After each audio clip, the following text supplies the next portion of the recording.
it's amazing how they do what they do.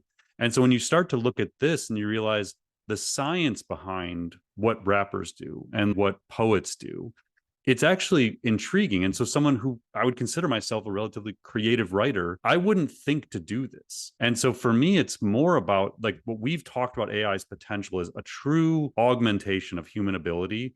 This is the kind of thing I want to see more of. Welcome to the Marketing AI Show, the podcast that helps your business grow smarter by making artificial intelligence approachable and actionable. You'll hear from top authors, entrepreneurs, researchers, and executives as they share case studies, strategies, and technologies that have the power to transform your business and your career. My name is Paul Reisner. I'm the founder of Marketing AI Institute, and I'm your host.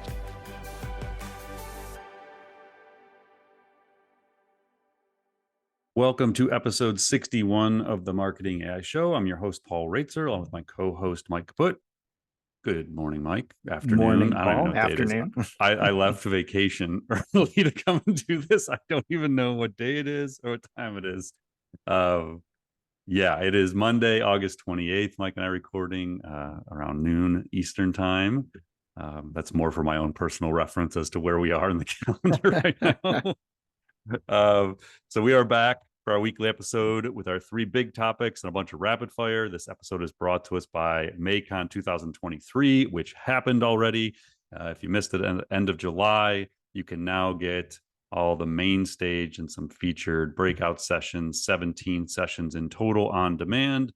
So if you haven't checked that out, or if you were there and want to relive it, it is maicon.ai, maicon.ai.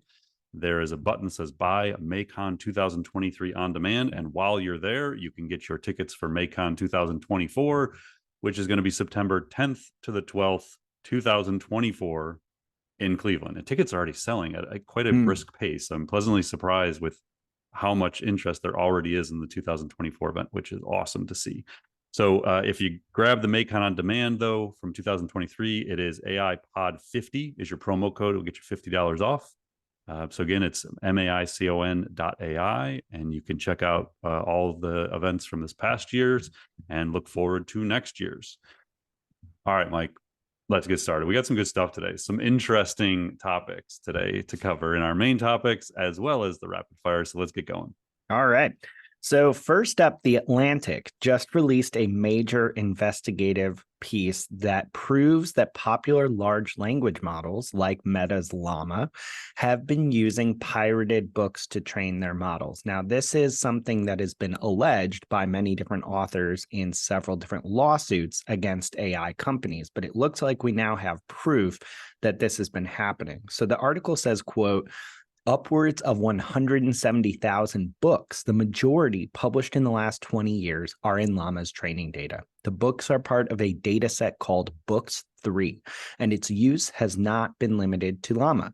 Books 3 was also used to train Bloomberg's Bloomberg GPT, Eleuther AI's GPT-J, which is a popular open source model, and likely other generative AI programs now embedded in websites across the internet.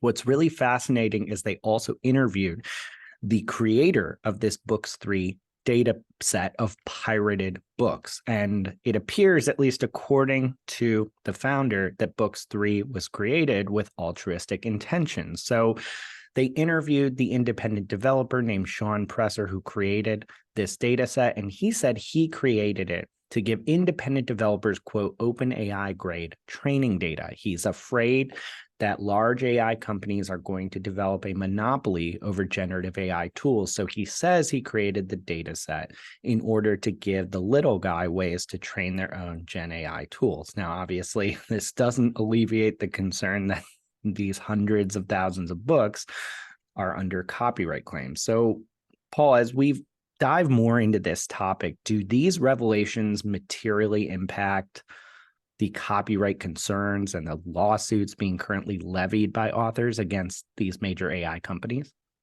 I don't know. I mean, the journalist who did this, it was quite an impressive feat of investigative journalism. So if you haven't read the article, to read how the author did this, like the lengths they had to go to discover what books were in there, because what you realize is that they either went to great lengths to hide the fact that these books were there, or somehow the way that these things are generated into the data set stripped out a bunch of identifying information.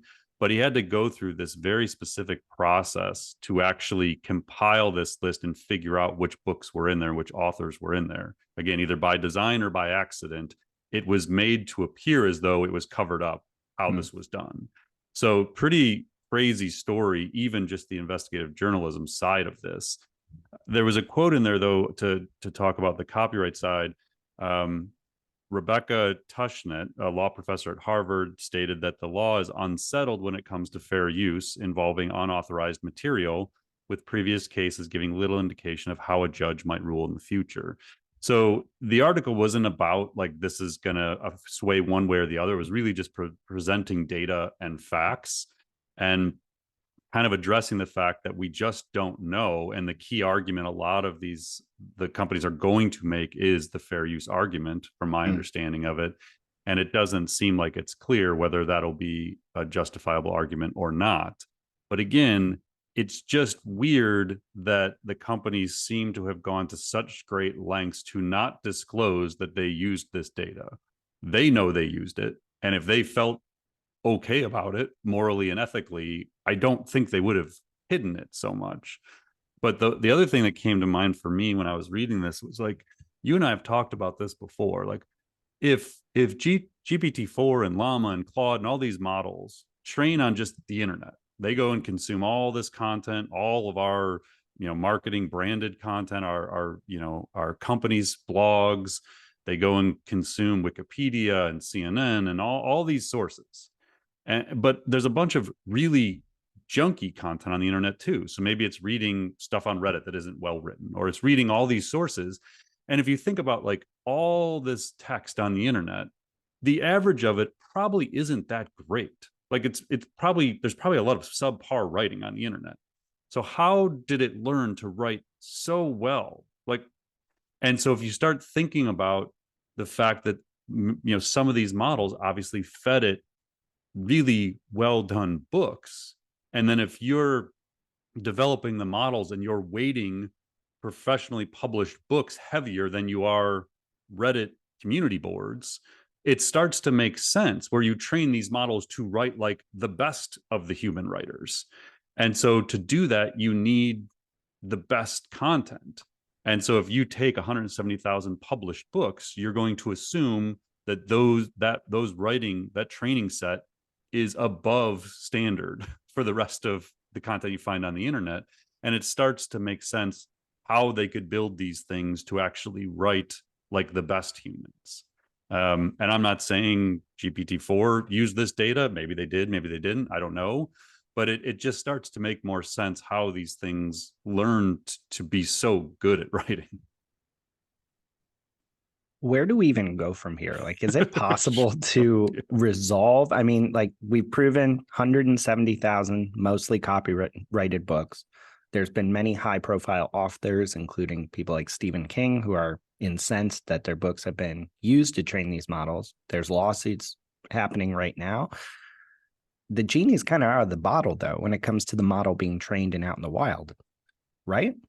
I think so. I mean, again, I keep coming back to, it seems like a lot of these models used content that was questionable at best, whether they were allowed to use it. They may claim fair use moving forward, but they seem to be going out of their way to hide whatever it was they used because they either know it was illegal or they think it might have been illegal.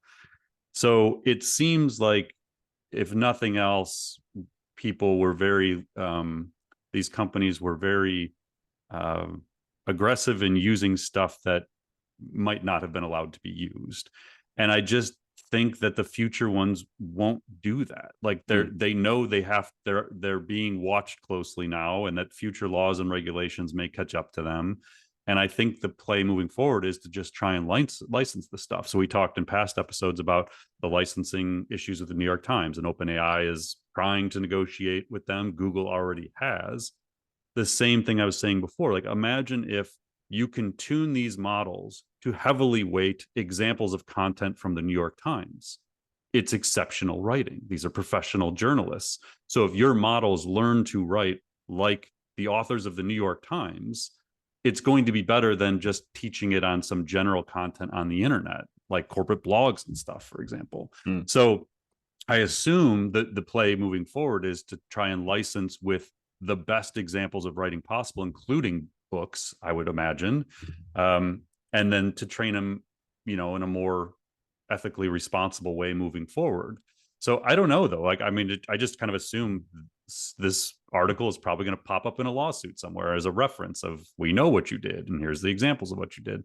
So I don't know. It's just a space that's going to be so fascinating to watch. We're not IP attorneys. We've said this a million times, but I've even put stuff like this up on LinkedIn, and people who are IP attorneys will comment on it, and they offer wonderful insights, but it's really clear still that no one knows how these cases will play out. It may have just depend on which kind of judges rule on the case. I don't know. So I'm curious, with you being an author yourself, like, how do you feel about the tension here between the fact that, these data sets have created useful generative AI tools that we all use, but also the fact that your books are probably part of it? I honestly don't know how I feel personally about this. Is this one of those topics where we just comment on it, and I don't step back and say, like, what would I actually be upset? Because someone did ask me on LinkedIn, was your book in it? It's like, I have no idea if my book was in it or not, or any of my books, or either of your books. Like, I don't know. And I don't know that I don't have a strong opinion one way or the other, honestly, at this point. Probably because I haven't studied the law enough to know if fair use is a viable argument here, or if it's going to be upheld as a viable argument. So I don't want to take the easy way out here, but I actually don't have a strong feeling one way or the other right now on this. I'm more observing it and very curious about how this plays out. So next up, Marketing AI Institute just partnered with Drift to release our third annual State of Marketing AI report. So the 2023 State of Marketing AI report is now out, and it contains never before seen data from 900 plus marketers on how they understand, use, and adopt AI. And we're really pleased with the report because we've got tons of insights now on things like how marketers are actually buying AI technology, the top outcomes that they're looking to get from AI, the top barriers preventing them from adopting AI, how people in the industry feel about AI's impact on jobs and society, who owns AI within companies, and much, much more. So we wanted to devote one of the topics today to actually talking through some of the most interesting findings from our data. Now, we won't go through every single data point. We'd encourage you to go to stateofmarketingai.com to download the report. That link will also be in the show notes. But we did want to cover some of the highlights that jumped out to us, given that this year is the far and away the most people that have ever taken it over the 3 years we've done it. And it's been such a huge 12-month period for artificial intelligence. So, Paul, first up, what findings jumped out at you the most from this research? It's always one of my favorite pieces of content we put out each year, because I'm always so intrigued to see how the responses change. And certainly with ChatGPT, we expected some pretty dramatic shifts in the responses, and we certainly did see that in some cases. So a few that jumped out to me. The first was 64% of marketers say AI is either very important or critically important to their success over the next 12 months. This is a question we have been asking for 3 years now. And this was one where we saw a large change in sentiment. So in 2022, only 51% said that. So a 13-point shift in that response was very notable. So we're definitely seeing more urgency from marketers. The next one was, we ask about what are the benefits that they're seeking, and 77% say reducing time spent on repetitive tasks is the top outcome they want to achieve. Pretty, I guess, like what we assumed, but to see that significant number, I think it was larger than by 20 points of the next closest one. Yeah.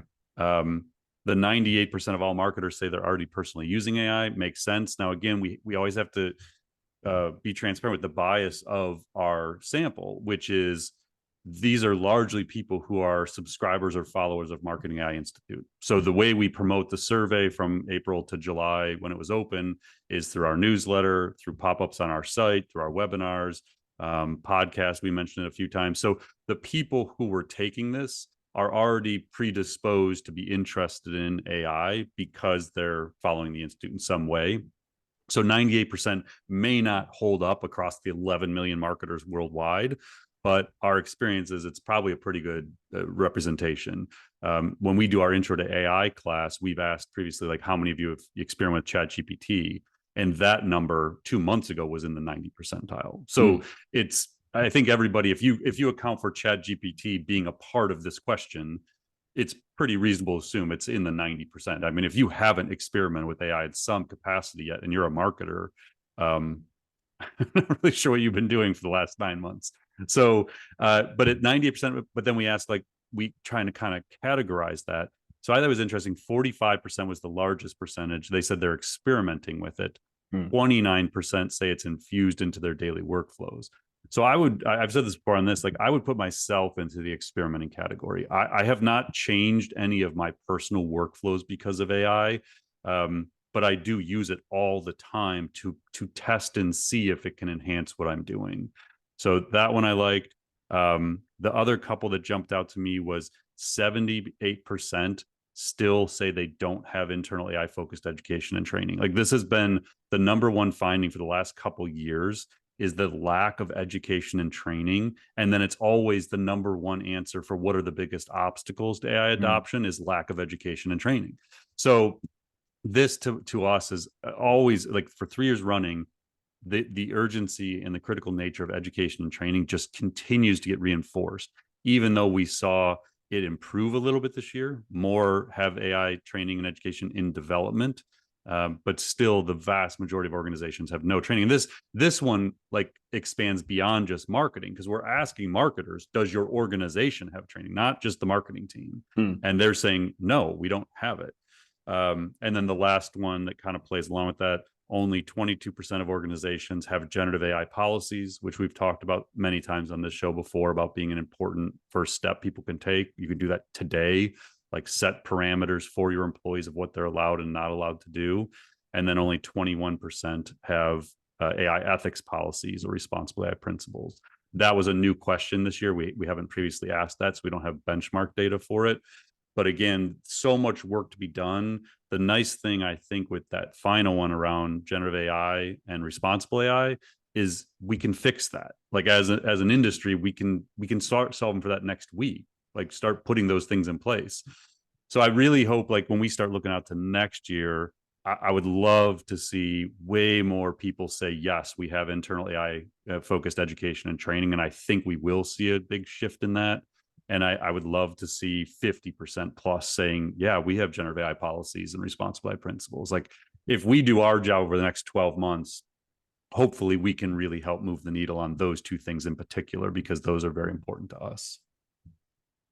So we're looking at the vast majority of people lacking training and this support, essentially in the form of policies to help guide them as they're trying to use AI in their career. And what really jumped out as well from the data is that when we asked who owns AI within the organization, the two overwhelming roles, either on their own or together with joint ownership, were CEOs and CMOs overwhelmingly owning artificial intelligence. Now, I'm curious about your take on the fact that we also found CMOs lag behind other C-suite roles when it comes to AI. So we ask all these questions about AI understanding, confidence evaluating the technology to buy it, and using it yourself, as you mentioned.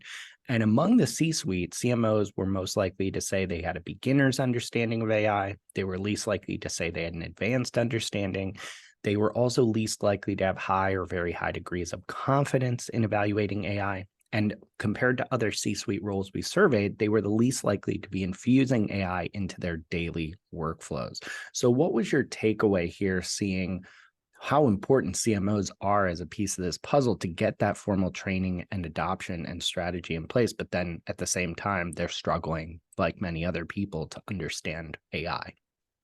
I mean, CMOs have a lot on their plate. It doesn't really surprise me, because they've got a lot of things to deal with and they don't have a lot of time to be figuring this stuff out. So, I think we've seen it over and over again, just with leaders in general at organizations. Again, we've talked with universities, we talk with corporations like larger enterprises, talk with small, mid-sized businesses. People have full-time jobs, like, and AI in some ways feels like something you really need to set aside time to learn. I mean, you and I have the luxury of, this is what we get to do for a living now, is we get to think about this 24 hours a day, basically. And sometimes I think we forget that a lot of other people don't have that luxury, that the time they get to think about AI is like the once a week they get to listen to our podcast, and they're trying to like soak it all in and hear all the key things, but then they got to go back and like solve for today and tomorrow. And a lot of times for their job, that does not mean getting to watch an online course or read an AI book, things like that. So I think I don't know how you solve this really quickly, because CMOs are pulled in so many different directions. It's a hard thing for them to really be able to dedicate energy to. So I think for a lot of CMOs, this is going to take a very intentional effort over the next few months to start carving out an hour, 2 hours a week, whatever it's going to be, where they can really level up their knowledge and their confidence with AI, so that they can more confidently lead moving forward. But I'm just empathetic to the fact that it's not easy. Like, we talk about the need for this and the urgency of it, but then you get to the reality of people's schedules are crazy and they have a lot of competing interests for their time and their resources. And it's just unrealistic to think everyone's just gonna be able to drop everything they're doing and figure this stuff out right away. So hopefully what we're doing helps move this along. And if the podcast is people's like window into this each week, great. But I think that moving forward, it's just going to become, right now, maybe it hasn't surfaced to the top, but I feel like this is going to become a priority for a lot of CMOs, whether they're ready for it to be or not moving forward. So you and I presented the findings on a webinar last week, which people can find by going to the site and going to our resources and then webinars section, and they can watch it on demand. But a really popular part of that presentation was the advice you gave to leaders at the end, these 5 essential steps to begin thinking about taking. And I'd highly encourage anyone listening to go watch the full webinar to get the full impact of these. But could you quickly walk us through what those 5 essential steps are? Yeah, any regular listeners have heard us say these 5 steps before, but I think they always bear repeating. So the first is education and training, individually and for your team and for your company. A lot of times marketers are going to have to be the ones to lead on this within their organization, to drive the communications around the impact and importance of AI. So education and training, creating an internal AI council. We've talked about that many times. We're seeing more and more organizations. Every week I'm having conversations with people who are telling me, oh, we started the AI council, thanks for the recommendation. And it's really cool just to hear the different ways people are approaching that. There's no one way to do an AI council. Basic premise is get people together who are interested in solving for this in the company. Could be 2 people, could be 20 people, but start there. Responsible AI principles, generative AI policies. We talked about that as a key finding. Only like 21 and 22% of people, organizations have done this to date. So you can really get out ahead of things by doing that. The one that's a little more complicated, we'll try and share more guidance on how to do this step moving forward, but conducting an AI impact or exposure assessment for your people, for your teams, how AI is going to change their job over the next 12 to 24 months, and start being proactive in preparing them and reskilling them and upskilling them. And then building an AI roadmap that prioritizes use cases and overall campaigns and strategies around building a more intelligent company. So those are the 5 things we generally talk about as key for people. And it doesn't matter if you're a small business with 5 employees or an enterprise with 50,000 employees. Those steps are relevant to you.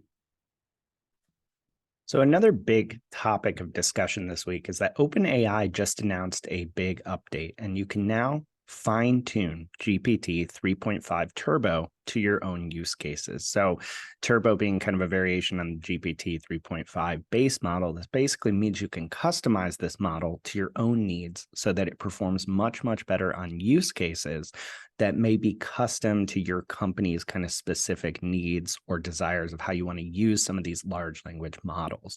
For example, you might fine tune GPT 3.5 Turbo to better understand text that's highly specific to your industry or business. You could also fine tune models to sound more like your brand when they create their outputs, or you might even have it remember specific examples or preferences when producing outputs. So you don't have to spend all these resources and bandwidth creating highly complex prompts like every single time you're using this model.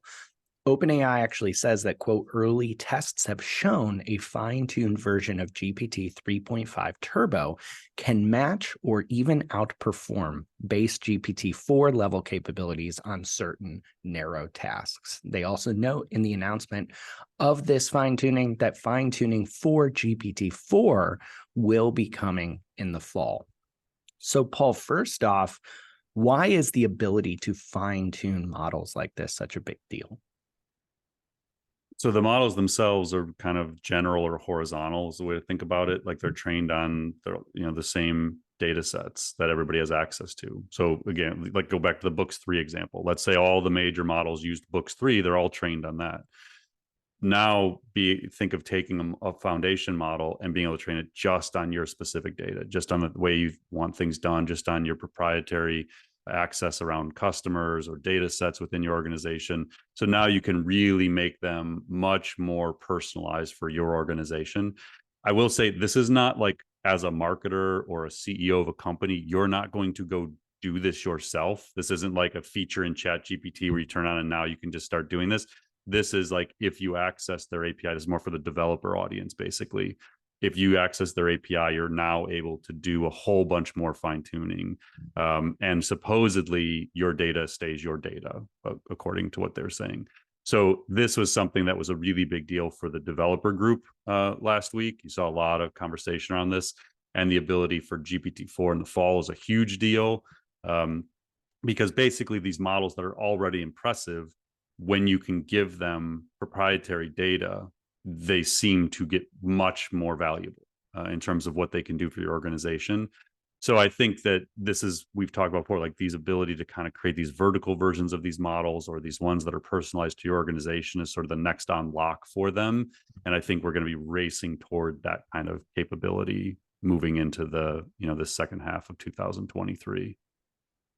So if I'm a business leader or marketing leader, I'm not fine-tuning models myself, but as I'm thinking about bigger AI strategy, what are some of the top use cases in marketing and business that I might have for fine-tuning large language models in, concert with a developer or hiring someone to help me do this? I mean, a good way to think about this is if you go into GPT-4 and ask it to write an email for you, it's going to write a really good email. Or if you ask it to write a letter, from your CEO, it's going to write something that seems like a decent letter. Or if you ask it to do like a landing page for your company, it's going to develop a decent landing page. But now imagine you could train it on your 20 best performing emails, or the last 5 letters that your CEO actually wrote, or video scripts that have performed really well, or the top performing landing pages. So now what you're able to do is not just train it on data, but like performance-based data and things that are specific to your organization. That's the difference here. That's what we're talking about, is the ability to have these things really start to learn based on things that have previously worked, or things that are specific to your organization that starts to differentiate the content it's going to create. Do it in certain tones, styles, things like that. That's what we're looking at here, is when you start to look at these marketing or business use cases where language is created, that it's actually tailored to the kinds of content your organization wants to put out. Not if we all go and give the same prompt to GPT-4 to write a letter and give it the exact same thing, it's going to sound roughly the same. The words aren't going to be exactly the same, but it's going to roughly look the same. But now if you say, but write it like these 20 emails and use this tone, that's where you start to get differentiated with the content that it outputs. Do you think that having this ability to fine-tune some of the OpenAI base models will lead to, say, bigger enterprises getting more involved with building on top of OpenAI's ecosystem of models? And that's the great question we've seen before, is like there's so many options now with these models. You can go to an open source one like LLaMA 2. You can go to Amazon and get access to Anthropic's Claude and Cohere and Amazon Titan. You can, so whether you build with like proprietary closed models or you build with open source models, that's the debate right now in a lot of these enterprises is what do we do? And generally what I keep seeing more and more of is you're likely going to have a symphony of models. It's probably not going to be a single model for every company. You may have a customer service language model that's trained on customer service data. You may have one that's specific to the healthcare industry that's more for the operations side of the business, the medical practice side.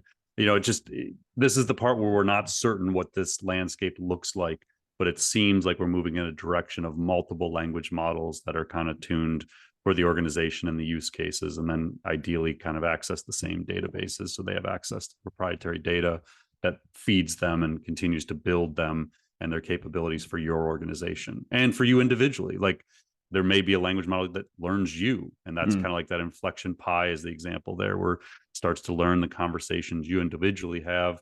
So I think there's like a personal aspect to this, and then there's the business aspect. Gotcha. All right, let's dive into some serious rapid fire topics. So first up, NVIDIA, which is a leader in making chips that power AI software, reported an astonishing 101% year-over-year revenue growth to $13.51 billion in its latest earnings. So this is very, very significant, not only because of the success of NVIDIA, but NVIDIA has become kind of a bellwether to judge how sustainable the AI boom is. So a lot of people were looking very closely at its latest earnings to see if they would exceed expectations, and they frankly crushed it. So people that partner with NVIDIA, like Apple, Amazon, Microsoft, we just saw a major partnership announced with our friends at VMware as well. All these companies are seeing knock-on effects of this in a positive way as their stocks are rising. The massive demand that NVIDIA is seeing from AI chips is also forcing everyone with data centers to really revamp their infrastructure to support the growth of these chips being sold and coming online. So I'm curious, why is NVIDIA such a bellwether for where AI is going and the sustainability of the AI boom we're currently seeing? I mean, the simplest way to think about it is these language models we talk so much about, the computer vision models, like all of the generative AI space that has really captured everyone's imagination with this stuff. It's powered by NVIDIA. So none of this happens. It's how it's able to do what it does.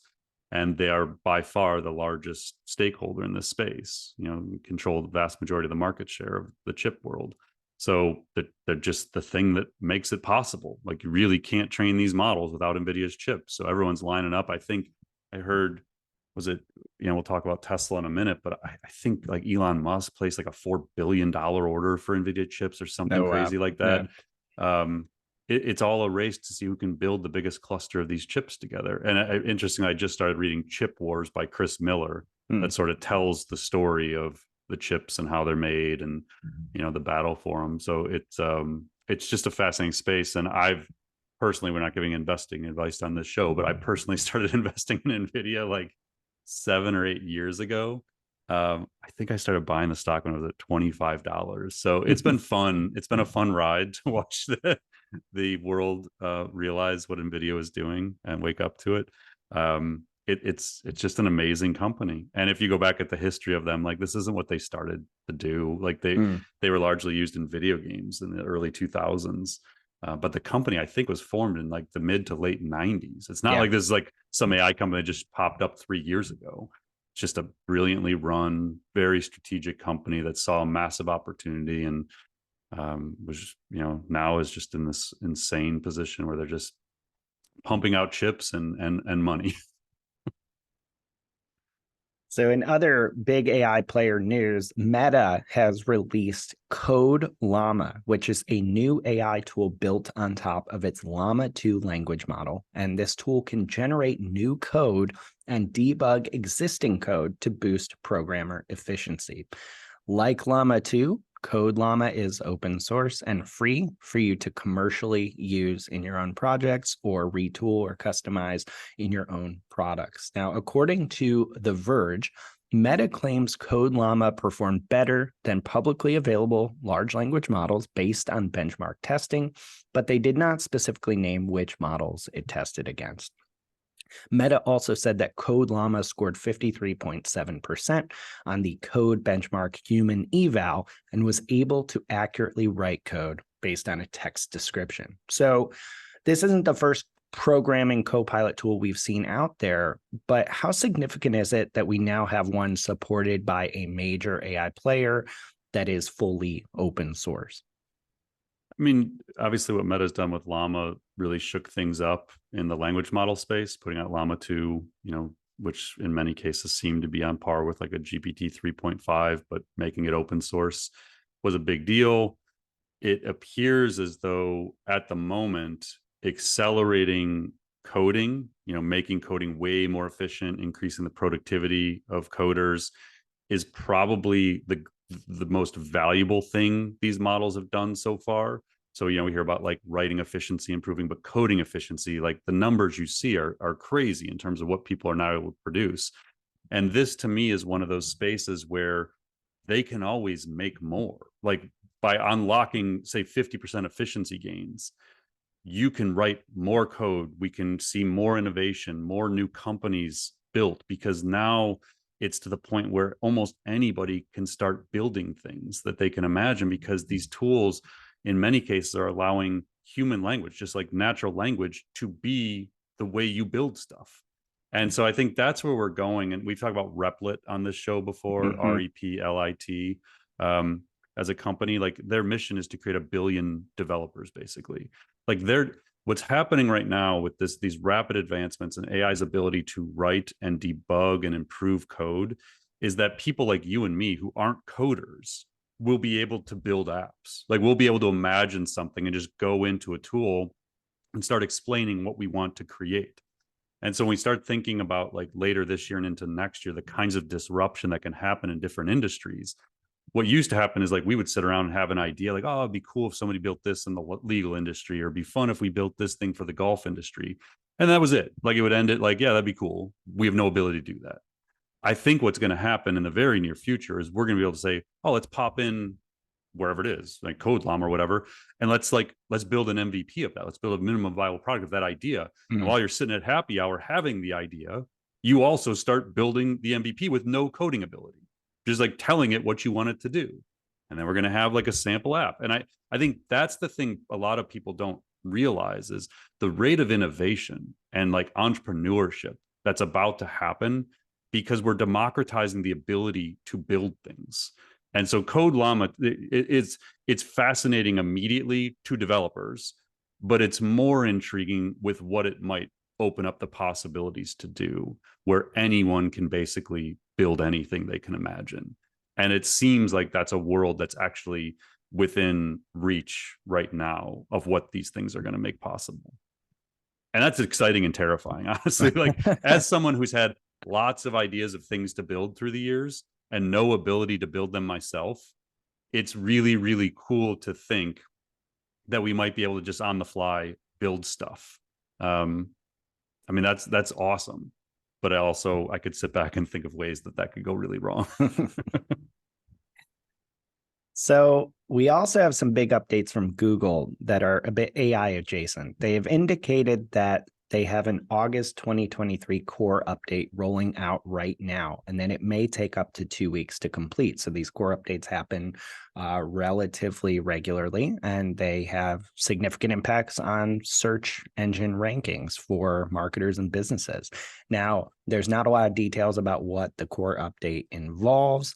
Search Engine Land reminds us that there aren't really specific actions you can take to recover if you have a negative ratings impact, and that also may not actually signify anything is wrong with your site. You may just be Google may just be updating its preferences in how it is ranking and prioritizing pages. It's really good to remember as these types of updates roll out, because I still get questions about this, is, Google isn't punishing outright AI generated content. They are, however, saying continually and often that content must be helpful, authentic, and user-centric, no matter how it's created. So they're not saying just because AI created it, we're going to ding you in search rankings, but you do have to avoid kind of this tendency for some people to use AI to generate low-level content. So as we see more updates like this, Paul, What advice would you give to marketers specifically creating content using AI? I mean, I don't know that it changes. I think you summarized it. Create useful, helpful content that's meant to actually benefit people and not your search rankings. So keep an eye on your search, see if you've gotten dinged. But I think that the desire, or like the attraction, is going to be increasingly there for brands to take shortcuts and use AI to just create a ton of content. And I think over and over again, we're going to find it just doesn't work. I have to assume at some point they're going to be able to better tell what was written with AI content. I would imagine, especially if you're using like Google Workspace or Google Bard, like Google's going to probably be able to tell better than not if you use their tools to write stuff. I don't know. I keep going back to build an authentic content strategy that's meant to benefit people, and don't worry about this stuff. So for us, it's like, we're just going to show up and we're going to talk each week. We're going to do a podcast. We're going to turn it into videos. We're going to turn the transcript into summaries of the podcast, or into the, for the blog. We're going to create some social shares that help people. We'll build some, video shorts. Like, we're just going to put information out there. And if it benefits people, wonderful. Like, that's the goal of it. If in the process our organic search rankings increase, awesome. It is not the reason we're doing it. Yeah. But, and I think what we have found, at least ourselves, and you and I did this for 16 years, when I was running my agency, like, just create stuff that helps people. And like, I get that there's a whole SEO industry who, tries to find more clever ways to, win at search and stuff. And, we certainly played those games plenty in our day, when we were, the early teens and stuff, when you're trying to figure out the algorithms all the time. And I think what we've always found is, like, if you stop trying to solve for it all the time, and you just create good content that helps people, you usually come out ahead. And I know that a lot of marketers and SEO people don't necessarily want to hear that, because you want to hear there's some like more specific strategy to follow. And again, I'm 23 years into my career. I've yet to find a way to beat Google at anything. I haven't spent a ton of time trying to solve how to beat Google. But what I have found is when you just do authentic stuff, it usually works. And so that's always been my advice. Even when I was running the agency and we were advising clients on content strategy, it's what we always did then. Like, we never played the game of what's the algorithm? How do we get ahead of it? Like, Right. It was just, we never got it. And you ran more clients than I did. Like, did we ever try and like beat Google? Like, here's the algorithm change. Like, here's how we're going to adapt it and get ahead of them until the next, like, it just wasn't a game we played. Right. Yeah. You don't want to be on that hamster wheel of continually trying to keep up with random algorithm changes. Yeah. So just create good stuff that helps people. Like, it's such a simple philosophy, but I think it just works. Well, so super important to remember as well, now that it's so easy to click a button and create something that might sound passably good, but you really need to be thinking about the authenticity and quality of it. Yeah. So Google has another announcement. They're kind of progressively rolling out their Duet AI in Workspace, which is the suite of generative AI capabilities across Workspace app. And Duet includes a help me write button in Google Docs and in Gmail that generates content for you and augments the writing process. Now, this product also has the ability to automatically generate slides in Google Slides and help you organize data in Google Sheets. It's essentially their co-pilot across all the Google Workspace apps. Now, it's been progressively rolling out. Paul, you said you now have access to it in your personal Google account, and you've been playing around a little bit with it. What are your thoughts on it so far? I've only tested it a few times because, again, I don't spend a ton of time on my personal Gmail, and I certainly don't create a ton of Google Docs. So I wasn't even aware I had it. And then I went in one day and I saw the help me write button. I was like, oh, okay, there it is. So I think for right now, our focus here is just to make people aware it's there. Like, we've talked so much about what happens when Microsoft 365 Copilot is there for everyone, and what happens when Google Workspace has AI built in for everyone.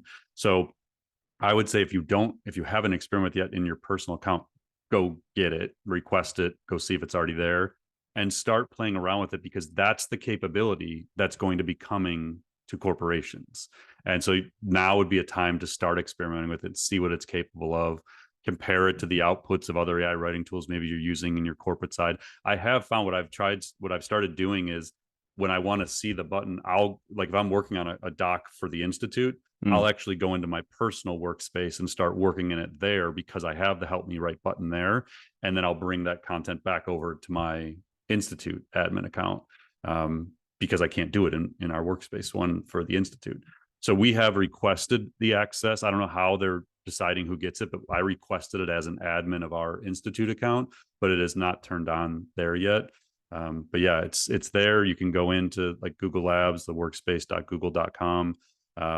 I think we'll put the link in how you can request it, but go check it out, like see what it does. I'd love to hear your feedback. I put it up on LinkedIn and not too many people had experimented with it, honestly. Like I was kind of surprised. I expected a lot more input from people, but it doesn't seem like many people are actually testing it yet. And just to make it like a little more confusing, so their Duet AI is what they're kind of like branding it, but it's actually powered by their Palm language model.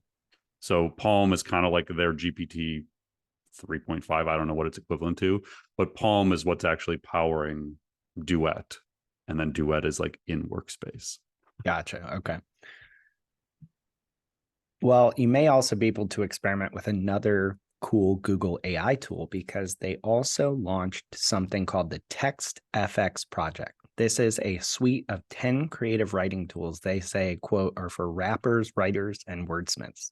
This is just an experiment they're running in their Google Labs section of kind of their online site. It's not a finished product, but it includes some really cool features that might provide you or people you know with a fun, accessible way to try out sophisticated AI on your own. So some of these features include something called simile, which will create a simile about anything or concept.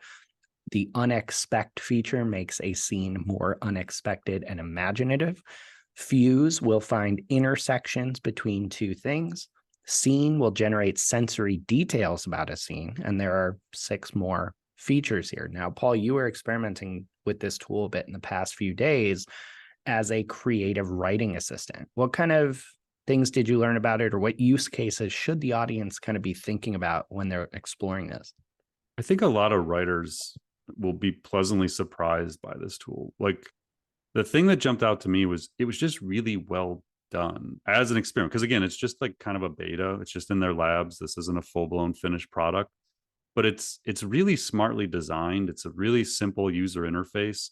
And I could see this being like a really valuable training tool for people, like how to do creative writing. Because what I found is even just looking through the 10 tools that are offered within it, these are things that as a creative writer, and you and I are both writers by trade, you do them like subconsciously. And I'm sure I took creative writing classes in high school and college, and maybe you learned some of these things, but you don't think about it. And I've often, like you and I are both also fans of hip hop music, and I always like admire rappers and their ability with words. Like it's amazing how they do what they do. And so when you start to look at this and you realize the science behind what rappers do and like what poets do, it's actually intriguing. And so someone who I would consider myself a relatively creative writer, I wouldn't think to do this. And so for me, it's more about like what we've talked about AI's potential is a true augmentation of human ability. This is the kind of thing I want to see more of.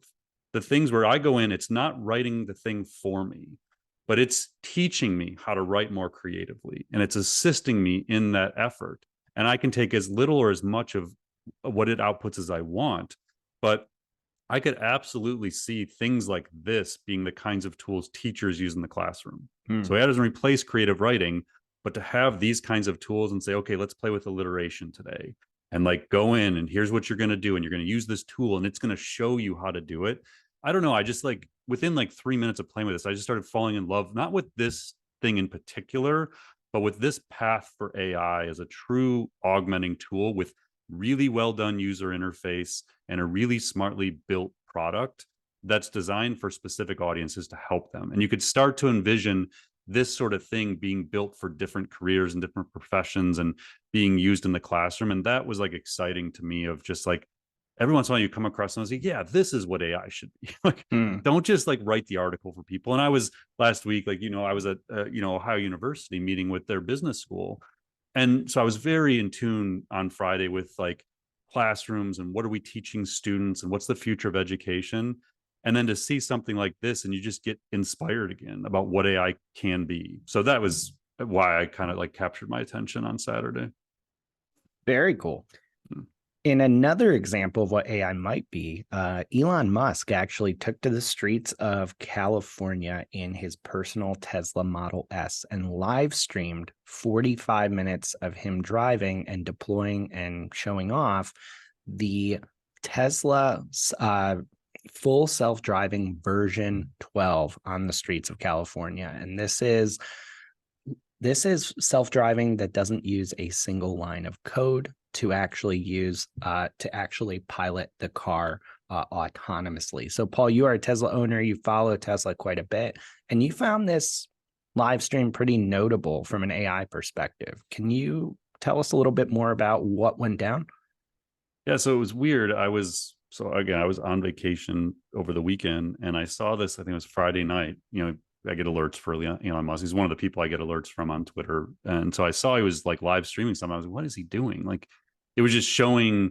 So if you've never been in a Tesla, basically what happens is you set a destination and when the full self-driving is on, it then like starts routing itself. You have to keep your hands on the wheel, but basically it'll drive itself, including city streets, stopping for stop signs and stoplights and people, and recognizes objects. Like it'll recognize people and bicycles. Like it shows you all this on the dashboard.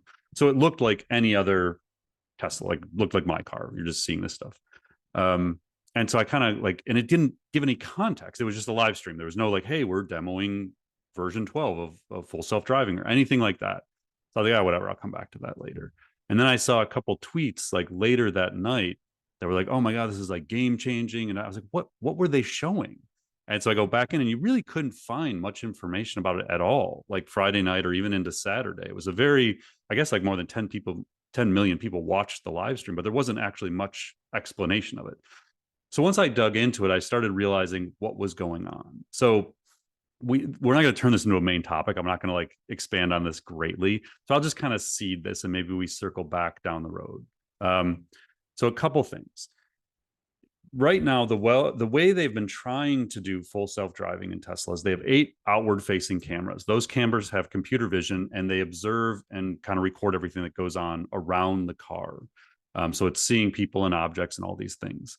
And that is used in the training to be able to drive itself, but there's still a ton of code. So for example, it is coded to stop at a stop sign and then to inch forward to get visibility and then to go. Like there's code in there that tells it to do that. Or if there's a speed bump, it's coded to slow down for the speed bump. What they're saying version 12 is, which would be a complete transformation of the future of self-driving, robotics, everything, is it's just going to learn from a worldview. It's going to learn the way a teenage driver learns when you put them in a car, basically. It's just going to observe the world around it. It's going to watch how humans do what they do, and then it's going to do that. Almost no code will actually tell it what to do. So what they're implying is, so my car has the 8 outward-facing cameras. At some point, if not, it's already doing it, it will start taking all of the driving. It'll start watching everything I do, and it'll learn from everything I do. It'll know that I stopped for a person in the road. It'll know that I stopped at a stop sign, but I didn't actually come to a full stop. I kind of like inched through it because most people don't actually stop at stop signs. So it's going to start watching this and learning. And this is why I've said all along, Tesla is not a car company. Tesla is an AI company that has more data than anyone can fathom on driving. And that driving can be used to train robotics and eventually AGI and all these other things. And so what's going to happen is they're going to have this fleet. They have over 1 million cars now. They'll have 5-10 million in 5 or 10 years. Every one of those cars is going to observe the world around it, and it's going to learn instantly from people's decisions. And then the entire fleet will learn as it happens. So imagine like Mike and I experiencing life. Mike learns something and I learn it through Mike. That's what's going to happen, except through millions of cars in real time. They're going to be learning everything about how humans drive. And then these things will basically just program themselves to learn how to drive like a great human driver. And so it sounds crazy, but like it has major implications to the way software is built in the future. It has even bigger applications potentially to like the humanoid robot market, like Tesla's building Optimus. We've talked about Figure before, trying to build humanoid robots. When these things can all of a sudden just learn from the world around them and not have to be programmed to do everything, it changes the future in very dramatic ways. And all of a sudden it makes like the idea of robo-taxis very real, which is Tesla's major play. Is eventually there's just millions of Teslas with no drivers that just pick people up all over the place. So it's just fascinating. I would say, like, again, you have to separate whether you're an Elon Musk fan or not from this conversation. There are many, many things Elon Musk has been doing of late that I am not personally a fan of. But if I just remove that part of the equation and say, okay, in terms of transforming the current and future path of humanity, Elon Musk plays a major, major role in that in a lot of different ways. And this could end up being like a massive breakthrough in technology and in the future of AI if they succeed at what it appears version 12 of this software is going to be. That's an awesome breakdown. That's certainly more extensive than some of the articles I've seen out there breaking it down. So I think it's really, really valuable to get a sense of what's going on here. Last but not least, we have seen LinkedIn roll out some interesting AI-powered features, including the ability to use AI to generate posts using its Draft with AI feature. So basically, you just tell LinkedIn information on what you want to write about, and it'll write you an AI-powered first draft. The platform is also rolling out an AI-powered assistant to help you strengthen your profile. That appears to be just for premium users at the moment. Now, Paul, you're kind of a LinkedIn power user. You use the platform often, and you've been experimenting a little bit and keeping an eye on some of these. What are your thoughts on the AI-powered features from LinkedIn? I don't know when Draft with AI was rolled out, but I got access last week. Like, I think I put it on our Zoom. Like, I just took screenshots. Like, when did this get here? So yeah, if you don't have it, I don't know if everybody has it or if it was just like it's being rolled out slowly, but I have it. It's when I go to post something on LinkedIn and I click post, it then pops up and there's a link that says, do you want to draft with AI? You click that, and then it just says, ensure your content follows our professional community policies. There's a learn more link. And then it says, in your own words, share the main points you want to highlight in your post. You'll be able to edit the draft before you publish. And then there's a minimum of 30 words. You write whatever you're going to write, and then you hit create draft, and then it writes the draft. And then from there, you can edit it or post it. I haven't used this. Like, I'm very clear, like all the stuff I put on LinkedIn, I write 100% myself. Like, I don't use AI to write anything. But I remember 30 episodes ago, we said this, like, how long until AI is infused into everything LinkedIn does? Your comments, your replies, your posts, like this was the inevitable thing. And now it appears like it's happening. And the other one that I have access to, and again, I don't know if it's universal, is if I go to my profile, there's that enhance your profile option where you can use AI to actually improve your title, your subtitle, the description, all these things. So it does seem like LinkedIn is definitely getting into the generative AI game in a big way. And if you don't have these features we're talking about, I assume they're rolling out to everybody, in the coming months. So keep an eye on it. Awesome. Paul, thank you as always for rounding up what is going on this week in AI and clarifying kind of the signal from the noise of all the buzz and all the hype. We really appreciate it. And I know the audience really appreciates it as well. Yep, always good stuff. And we didn't talk about next week. We might be on Wednesday next week. We'll think about this because Labor Day is Monday. I don't know if you and I are recording on Labor Day. I wasn't planning on it. So just a heads up, if you're a regular listener, there is a chance that next week's episodes will come out on Wednesday, although we might record it early on Friday. We'll see. But if it's not there Tuesday morning, it'll be there Wednesday morning next week. All right. Thanks, Mike. Thanks, Paul. Thanks for listening to the Marketing AI Show. If you like what you heard, you can subscribe on your favorite podcast app. And if you're ready to continue your learning, head over to marketingaiinstitute.com. Be sure to subscribe to our weekly newsletter, check out our free monthly webinars, and explore dozens of online courses and professional certifications. Until next time, stay curious and explore AI.